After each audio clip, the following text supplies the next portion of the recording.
Namaste and welcome to Daily News Simplified, the what, why and how of newspaper reading. Today we would be analyzing the Delhi edition of the Hindu newspaper of 7th March 2018. Now let us begin. Now we have taken the lead editorial from page 8. Now the focus of this article is that India's strategic stronghold on South Asian countries has weakened. So what we'll do from this article is first understand on how India's strategic stronghold has weakened in South Asian countries. What are the reasons as considered by the author as to why India's strategic stronghold has weakened? And moreover, what should be India's future step to improve India's position among South Asian countries? Now let us first understand on where this article would be placed in your UPSC syllabus. Now this editorial and the upcoming explanation would fall under your UPSC syllabus in GS paper 2 in the subsection India and its neighborhood relations. Now let us understand on how India's strategic stronghold among South Asian countries has weakened. Now the author has given several examples of South Asian countries wherein India has weakened its strategic stronghold. Now the first example given by the author is of Maldives. Now according to the author, President Yamin of Maldives is challenging India. Now President Yamin is challenging India based on the perspective that he is ignoring the demand that India has forwarded. Now, as you know, Maldives is currently undergoing a constitutional crisis, and with regard to which, India has asked the President Yamin's government to first lift the emergency and second, to restore democracy in Maldives. But President Yamin has ignored both demands of India, wherein he has actually extended the emergency and has not allowed the judiciary and the Maldives parliament to function in a transparent manner. Moreover, Maldives under President Yamin has also grown closer to China, wherein Maldives signed its first country-specific free trade agreement with China, and even in the recent constitutional crisis in Maldives, China has supported the government of President Yamin. Now the second example that the author gives is of Nepal, wherein according to the author, Nepal has been moving away from India. Now the current KP Oli government of Nepal has sought to distance itself from India and has grown closer to China, wherein China now is building a highway from Lhasa to Nepal. China is further investing in infrastructure projects in Nepal. And apart from this, the KP Oli government has also held talks with Pakistan, wherein earlier Nepalese government used to take India's consideration into regard while interacting with Pakistan. And the third example that the author gives is of Pakistan, wherein according to the author, there has been a failure of pressure tactics that India has applied on Pakistan.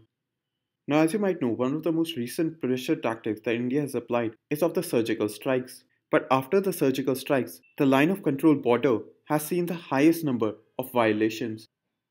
And moreover, Pakistan has refused to adhere to India's demand with regards to terrorist financing, support to cross-border terrorism, and also to open a land route to Afghanistan.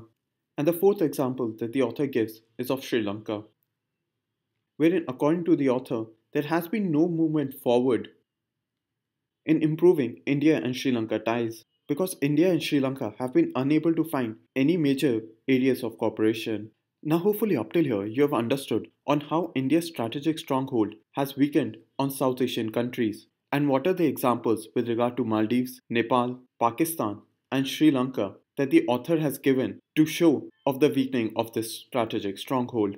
Wherein in Maldives, President Yamin has been challenging India, the Nepalese government of KP Oli is moving beyond India towards China, while with regards to Pakistan, there has been a failure of pressure tactics that India could apply to ensure its demand from Pakistan, and that with regards to Sri Lanka, there has been no forward movement in major areas of cooperation. And now let us understand as to why the strategic stronghold has weakened. Now according to the author, the reason why it has weakened is because of India's use of hard power, wherein hard power means the use of military or economic force or threats to ensure that other countries behave as according to your demands. Now according to the author, the 2015 blockade in Nepal led to the consolidation of power of KP Oli's party and of other Maoist parties, and because of which, during the recent election in 2018, KP Oli and the Maoist political parties were able to win the election by using the 2015 Nepal blockade for political mileage. Moreover, according to the author, the recent surgical strikes against Pakistan has actually led to greater LOC violations by Pakistan rather than curbing it down. While the third example given by the author is that India's diplomatic isolation of President Yamin of Maldives is now being compensated by China, wherein China has now given diplomatic support to the government of President Yamin. And according to the author, because of India's use of hard power, it has created a power vacuum in South Asia, which is now being filled by countries such as Maldives, Nepal, Sri Lanka, growing closer to China, and therefore China is now filling this power vacuum in South Asia. Now, hopefully, up till here, you've also understood as to the reason given by the author as to why India's strategic stronghold in South Asian countries has weakened. That, according to the author, India's use of hard power, such as the 2015 Nepal blockade, the surgical strikes in Pakistan, the diplomatic isolation of President Yamin, has actually not had the effect that India had desired, wherein the Nepal blockade actually led to the consolidation of power by KP Oli and the Maoist political parties, wherein similarly the diplomatic isolation of Yamin by the government of India is now actually being compensated by China, wherein this use of hard power by India has actually created a power vacuum in several South Asian countries, which is now being filled by China. Now, the author has also given corrective steps that India should take to improve its strategic stronghold among South Asian countries. Now, according to the author, the future step that India should take is to use soft power. Now, in simple terms, soft power means the ability to attract other countries with the use of cultural or economic influence. Now, according to the author, India's development assistance to Bhutan and Afghanistan has had positive impact and has improved India's influence and a positive image in both Afghanistan and in Bhutan. And therefore, according to the author, India should replicate the development assistance model with other countries such as Sri Lanka, Maldives, and in Nepal. The other step that the author has recommended is a three-pronged approach with China, wherein the first approach, according to the author, is that India should collaborate with China on like-minded projects, such as India is collaborating with China in the BCIM connectivity corridor, and in similar terms, we should collaborate with China in other like-minded projects. The second approach that the author recommends is that India should counter-offer on sensitive projects which it does not want China to take.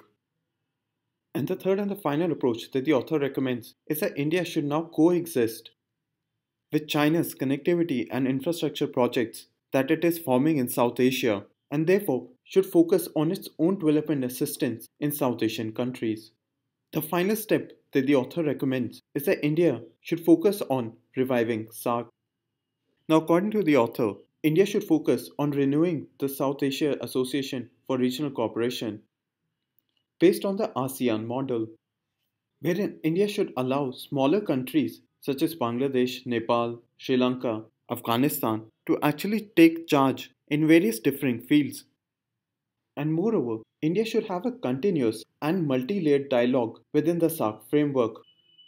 Now, hopefully, up till here, you have understood the future steps that the author has recommended to improve India's stronghold among South Asian countries. That the author has recommended the use of soft power to improve India's position, where it should use development assistance that has seen being successful in Bhutan and in Afghanistan and should replicate it in other countries.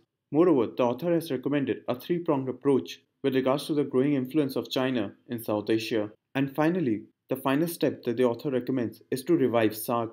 And according to the author, it should be revived based on the ASEAN model, wherein different fields are delegated to smaller countries. And there should be a continuous and multi-layered dialogue which focuses on different aspects such as trade, education, among other fields. Now, a question was asked in a UPSC examination which had been asked in the 2009 mains examination, and it asked India's strategic interest in South Asia and India's soft and hard power strategy in foreign policy. So, if a similar question is asked in your UPSC mains examination, such as India's soft and hard power strategy in South Asia, you would be able to answer with the explanation given in this section. And now we move on to our next article. Now we have taken this article from page 13. Now, as to the reason why is it in the news? the Reserve Bank of India is likely to pay rupees 10,000 crore as interim dividend to the Government of India. Now, the total budgeted dividend that is to be paid by the RBI for the year 2017-18 is of roughly 45,000 crore. However, the total targeted budget by the Government of India is of rupees 58,000 crore. And in the year 2016-17, the RBI paid a dividend of roughly rupees 30,000 crore. Now, hopefully, up till here, you have understood as to why this article is in the news that the RBI may pay around 10,000 crore as interim dividend to the Government of India. Moreover, the total expected dividend for the year 2017-18 has been roughly around rupees 45,000 crore, which is smaller than what has been the total targeted budget by the Government of India of rupees 58,000 crore. Now, the question that arises from this as to what are the sources of income for the Reserve Bank of India. Now, the first source of income for the Reserve Bank of India is the returns it earns on foreign currency assets. Now, these assets could be in the form of bonds, treasury bills, of other central bank or top rated securities. Now, the second source of income for the RBI is the deposits with other central banks, and it is on these deposits that the RBI earns interest. Now, the third source of income is the rupee denominated government bonds or securities, also on which the RBI earns interest. The fifth source of income is short term lending to banks, for which the RBI charges a commission. And the fifth source of income for the RBI is the management commission. Now, the RBI claims a management commission on handling the borrowings of state governments and the central government. Now, hopefully, up till here, you have understood the 5 sources of income for the RBI. Now, let us understand its sources of expenditure. Now, the first source of expenditure for the RBI is the printing of currency. The second source of expenditure for the RBI is administrative costs, such as on staff expenditure. The third expenditure is on the commission given to commercial banks. Now, this commission is given to banks for undertaking transactions on behalf of the government across the country. And the fourth source of expenditure for the RBI is a commission paid to primary dealers. Now, these primary dealers are registered entities with the Reserve Bank of India who have the license to sell and purchase government securities. Now, hopefully, up till here, you've also understood the sources of expenditure for the Reserve Bank of India. Now, after understanding this, what is important to know as to what is the nature of arrangement between the Government of India and the Reserve Bank of India on the transfer of surplus or profit. Now, the Reserve Bank of India isn't a commercial organization like the banks or other companies that are owned or controlled by the government. And therefore, the RBI does not pay a dividend. What the central bank does, therefore, is transfer the surplus. Now, the surplus is the excess of income over expenditure, and this surplus is transferred to the Government of India. And it is done so as per the provision of Section 47 of the Allocation of Surplus Profits of the Reserve Bank of India Act of 1934. Now, hopefully, up till here, you have understood that RBI is not a commercial authority like banks, and therefore, technically, it does not pay a dividend to the owner out of the profit it generates. So, what the RBI does is that it transfers the surplus, which is the excess of income over expenditure, which we had recently covered in the sources of income and sources of expenditure, to the Government of India. And this transfer of surplus is mandated under Section 47 of the RBI Act of 1934. Now, the next question that becomes as to why is the transfer of surplus significant to the Government of India. Now, RBI's surplus that is transferred to the government forms a significant part of the revenue which the Government of India earns, and it is classified under the head of non-tax. Now, hopefully, you've also understood why the transfer of surplus is significant to the Government of India, that it forms revenue of the Government of India and is classified as non-tax. And now the sources of income for the RBI, the sources of expenditure for the RBI, what is transfer of surplus and why is it significant forms an important part of your UPSC prelims examination and for basic understanding for the mains examination. And now we move on to our next article. Now we have taken this article from page 7. Now to understand this article, let us first understand about the IMPRINT scheme, which stands for the Impacting Research, Innovation and Technology. Now this scheme is a joint initiative of Pan IIT or all the Indian Institute of Technology and the Indian Institute of Science. Now, the objective of the scheme is first to develop a new education policy. Now, this new education policy would be with regards to engineering and technology. And the second objective of this scheme is to form a roadmap for research.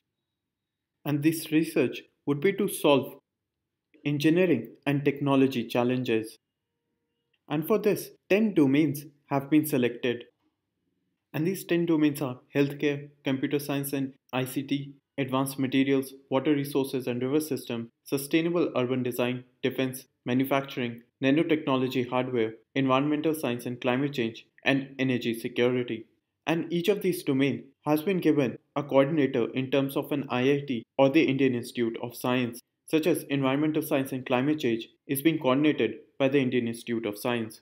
Now the mandate of these domains is to form an educational policy to improve scientific temperament and to improve innovation skill.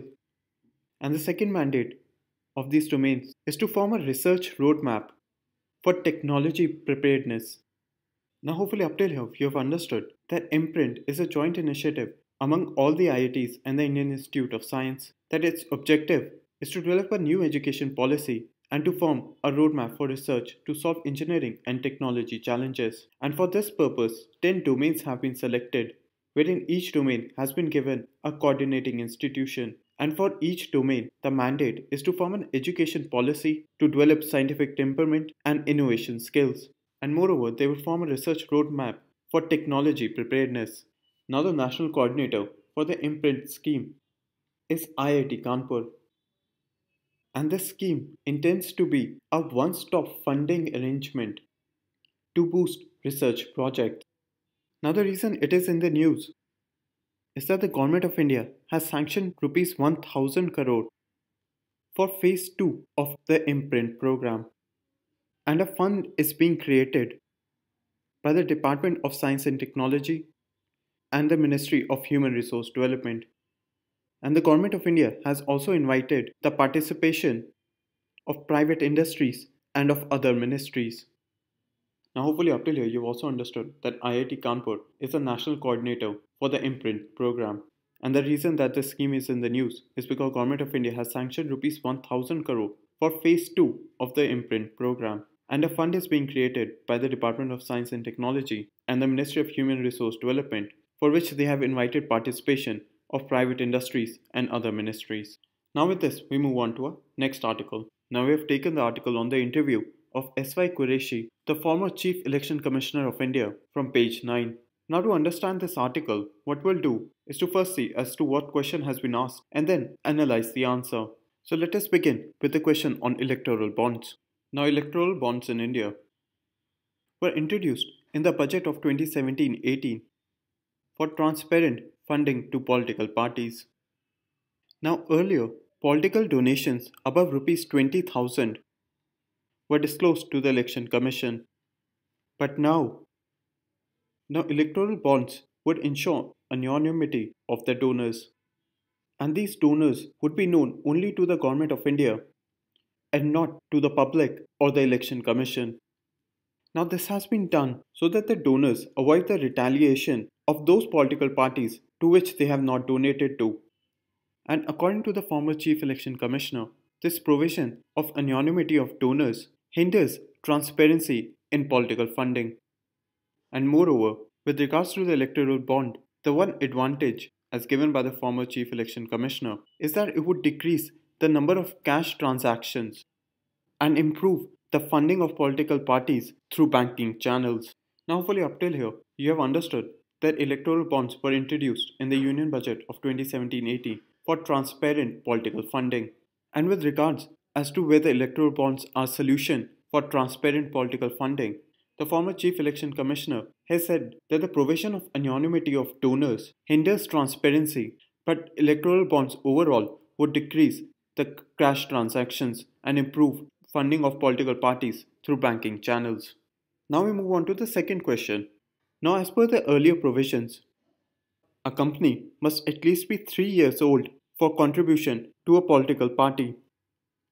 And this contribution to a political party by this company cannot be more than 7.5% of the average net profit that the company makes. However, now this cap of 7.5% has been removed by the Government of India.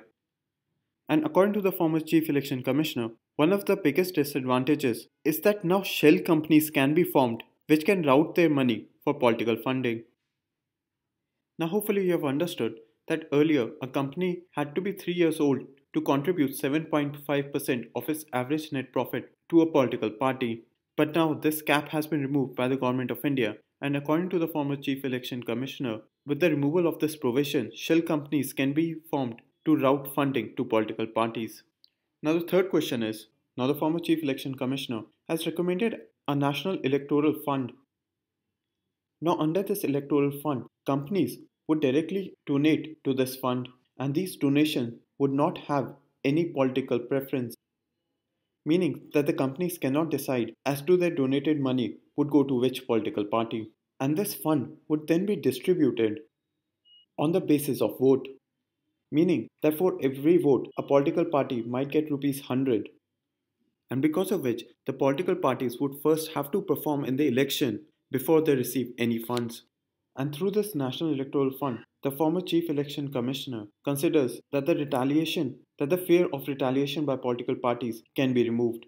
Now, with regards to the fourth question, now under the first past the post system, the candidate with the most votes wins the election. Now, suppose there are 100 votes, in which candidate A has won 31 votes, candidate B has won 20 votes, and candidate C has won 49 votes. Now, under the first past the post system, candidate C would win the election since it has the maximum number of votes. So, in the proportional representation system, it's based on the idea that seats in parliament or in legislative bodies should be allocated so they are in proportion to the votes cast. It means that, let's say, if there is 100 votes, wherein A has gotten 31% of the vote, B has gotten 20% of the vote, and C has gotten 49% of the vote, then seat in the legislative body would be allocated based on the vote share of each candidate or each political party. Thereby, each candidate or political party gets a proportional representation to their votes in the legislative body.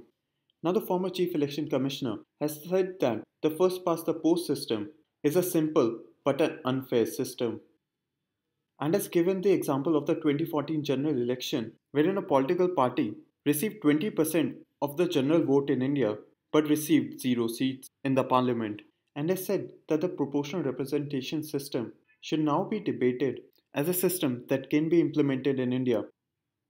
So, hopefully, up till here, you've also understood that the former Chief Election Commissioner considers the first past the post system as being simple but unfair, and has recommended that the proportional representation system should be debated in India and can be implemented. Now, the article containing the interview of the former Election Commissioner S.Y. Qureshi and the subsequent analysis forms a part of your GS Paper 2 under the Polity and the Governance section. And with this, we move on to our next article. Now, we have taken this article from page 14. Now, what this article talks about is that India became the 69th member of the European Bank of Reconstruction and Development. Now, of India joining the international organization of EBRD was covered in the December edition of the Focus magazine. Now, let us further understand about the European Bank of Reconstruction and Development with the help of the Focus article itself. Now, we have taken this article from the December edition of the Focus magazine. Now, India has become the 69th member of the European Bank for Reconstruction and Development. Now, the headquarters of EBRD is in London and was established in the year 1991. Now, the main mandate of the EBRD Bank is to ensure the transition of countries to market economies while promoting innovation, growth, and transparency. Now, EBRD works with both governments and with private enterprises. Now, let us understand the benefits of this membership to India. Now, the first benefit is that membership of EBRD would enhance India's international profile and promote India's economic interest. And it would promote the economic interest by boosting India's investment opportunities. The second benefit is that it would enhance cooperation between India and EBRD through co-financing opportunities. The third benefit is that India would be able to leverage the technical assistance and sectoral knowledge of the EBRD for the benefit of development of India's private sector. The fourth benefit would be that EBRD would allow an enhanced access to international market for India and for Indian firms. The fifth benefit is that it would open up employment opportunities for Indian professionals within the bank and its linked organizations. Now, hopefully, up till here, you've understood the benefits of the membership that India would receive by becoming a member of the European Bank for Reconstruction and Development. And these five benefits of membership becomes important from your UPSC mains examination point of view, wherein a question was asked in the 2014 mains examination. Now, similarly, a question can be asked that India has become a member of EBRD and discuss the strategic significance of EBRD for India. Now with this, we come to an end in the analysis of today's paper. Now we move on to the question for today.